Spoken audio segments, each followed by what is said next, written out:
نحمده ونصلي على رسوله الكريم أما بعد فقد قال الله تبارك وتعالى في القرآن المجيد أعوذ بالله من الشيطان الرجيم بسم الله الرحمن الرحيم ذلك الكتاب لا ريب فيه هدى للمتقين وقال النبي صلى الله عليه وسلم خيركم من تعلم القرآن وعلمه او كما قال علیہ الصلاة والسلام۔ صدر محترم، اسٹیج پر رونق افروز بزرگان دین اور حاضرین جلسہ، آج کی اس محفل اور آج کی اس مبارک اجلاس میں میرا موضوع سخن دنیا کی سب سے پاکیزہ اور مقدس کتاب قرآن پاک ہے۔ ہمیں چڑھتے سورج کی طرح یقین ہے کہ اس کا ایک ایک حرف سچا اور صادق ہے۔ وہ قرآن پاک جس کی زبان مقدس، بیان مقدس اور جو فصاحت و بلاغت کا ٹھاٹھے مارتا سمندر ہے، جس کے متعلق ارشاد ربانی ہے کہ قرآن وہ کتاب ہے جس کے سچا اور برحق ہونے میں کوئی شک و شبہ نہیں، جس کے بارے میں محسن انسانیت حضور پاک صلی اللہ علیہ وسلم نے یہ ارشاد فرمایا کہ تم میں سب سے بہتر وہ شخص ہے جو قرآن کو سیکھے اور سکھائے۔ دعا کیجئے کہ خداوند قدوس ہم سب کو قرآن پاک کی دولت سے مالا مال فرمائے، آمین۔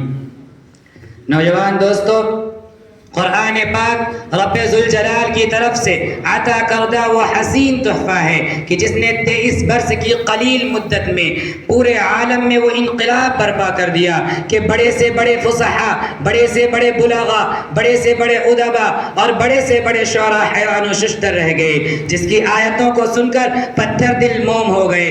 دوستو، یہی وہ قرآن ہے جو رہتی دنیا تک کے انسانوں کے لیے سراپا ہدایت و رحمت ہے۔ یہی وہ قرآن ہے جس نے رسول کی رسالت کو اعزاز بخشا۔ یہی وہ قرآن ہے جس کی برکت سے عزت و رفعت کے شامیانے گڑ گئے۔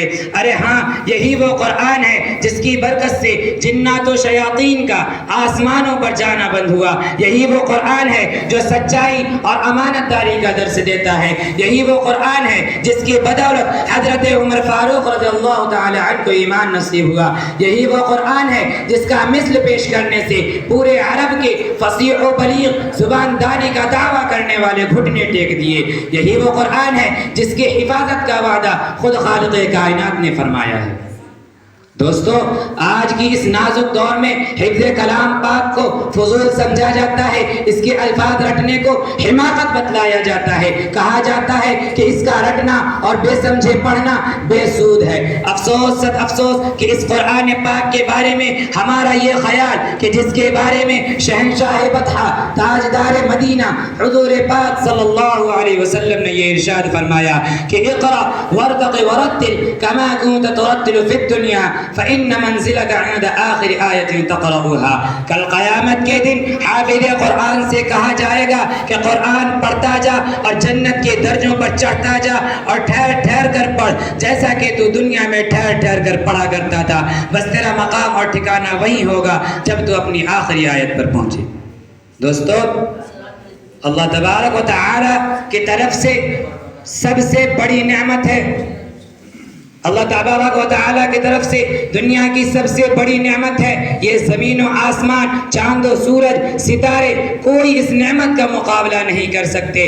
قرآن پاک رب ذوالجلال کا وہ عظیم کلام ہے، اور کیوں نہ ہو جبکہ اس کا اتارنے والا امین، جس کے ذریعے اتارا گیا وہ بھی امین، جس ذات پر نازل ہوا وہ بھی امین، جس مقام پر نازل ہوا وہ بھی امین، جس مہینے میں نازل ہوا وہ بھی امین، اور جس مہینے میں نازل ہوا وہ تمام مہینوں سے افضل، اور جس رات میں نازل ہوا وہ 1000 مہینوں سے بہتر ہے۔